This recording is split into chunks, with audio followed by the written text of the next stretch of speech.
Hey guys, my name is Btoch. Welcome to the channel. Today we're going to be doing a review on the LaOnda Pelz. I would just like to say before we get into the video, these are 100% my own words. I did pay my own money for this pad, and yeah, let's get into it. Alright guys, so here we have the pad. This is the LaOnda Pelz.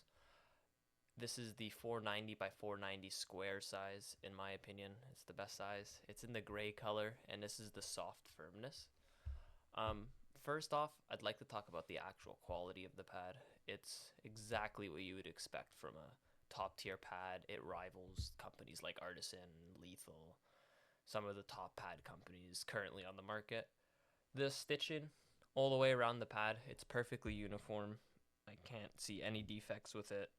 Now I could have just gotten a good copy of it, but from what I see here, it's perfect. It's below the surface. It's exactly what you would expect from something of this caliber. The base, it is a polyurethane, as people like to call it, a pour-on base, but it isn't a Rogers pour-on base. It is just a polyurethane base, but it performs exactly like the Artisan pour-on from Rogers. To me, this feels exactly the same as the soft, from Artisan's lineup. The stitching, like I said, is perfect. Now I'd like to talk about the actual surface of this pad. It plays really well. This is a control pad. I would say it's on the faster side of control. It's not super slow, but it's also not extremely fast, but it does have a speed aspect to it. It is rough. It's definitely not smooth. I mean, like, it's not as rough as something like the Hien, but I would say the actual weave of the pad is similar to the Hien, but it's smaller, so it's more soft and it's less rough, and it's not as fast as the Hien.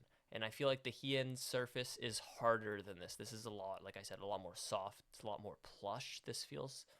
But if you look at it, and I'm going to include some close-up photos here of the Hien versus this pad, but the stitching, or sorry, the weave of the surface is very similar, in my opinion. It's from what like I've used.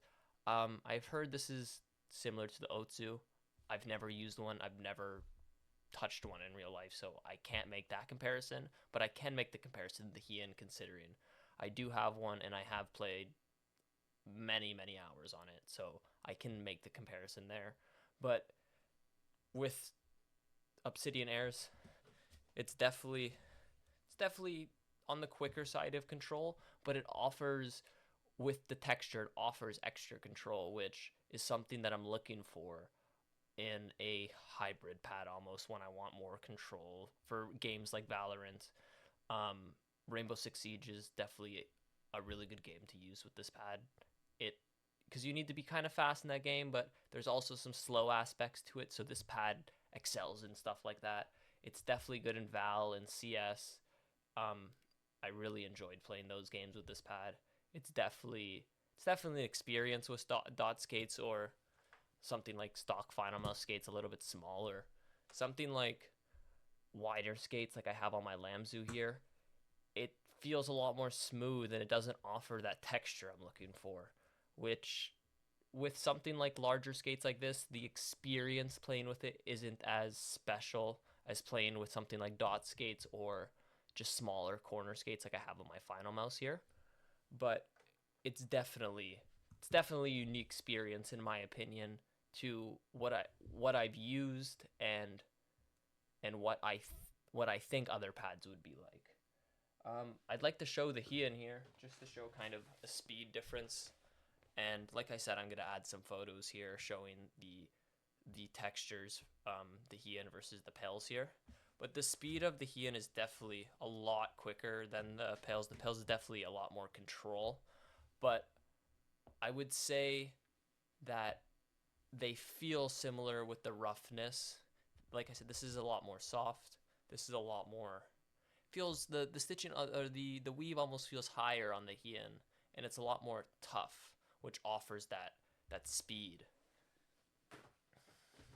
But In game, this pad definitely performs as I would expect from a top tier pad.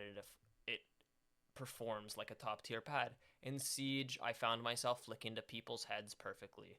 I mean, like something like Val or CS, it's definitely easy to pick a pad that's a little bit too fast, but I feel like this is just the perfect balance point in between the two, like in between control and speed. It's definitely something I would recommend. It's definitely something that I would recommend to people to try if they're looking for something a little bit more unique, something that's not super similar to stuff that's already on the market.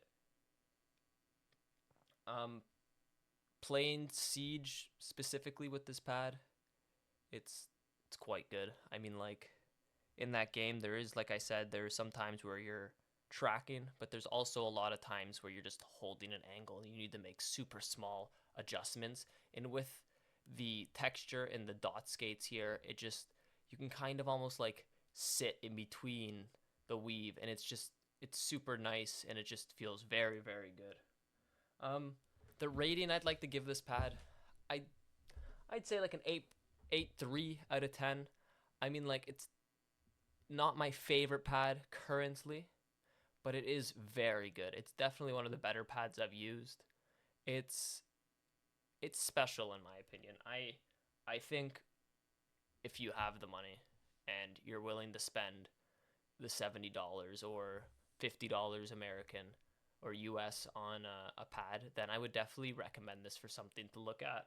If you're looking for something that's textured, a control pad, super premium with quality, and just all around a nice looking pad. Like the gray color just looks very nice.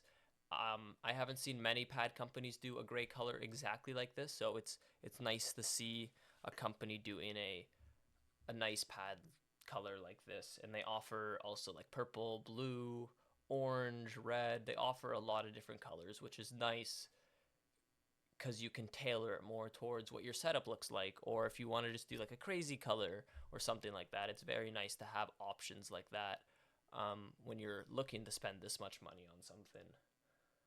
Um, but yeah, that's basically it. Like I said, it's great. I mean, like the quality is great, the surface is great, it plays well in games. I would definitely recommend this for anybody that is looking for a high quality control pad with a little bit of texture for added stopping power. This has been Btoach. Thank you guys very much for listening and checking out the channel. I appreciate it. Please consider liking the video, subscribing, and I hope to be making more reviews in the future, and I hope to be just doing a lot of different stuff with mouse pads, mice, keyboards. I'm just really enjoying the stuff on the market currently, and I'm really enjoying the whole experience of trying these different products. Thank you guys.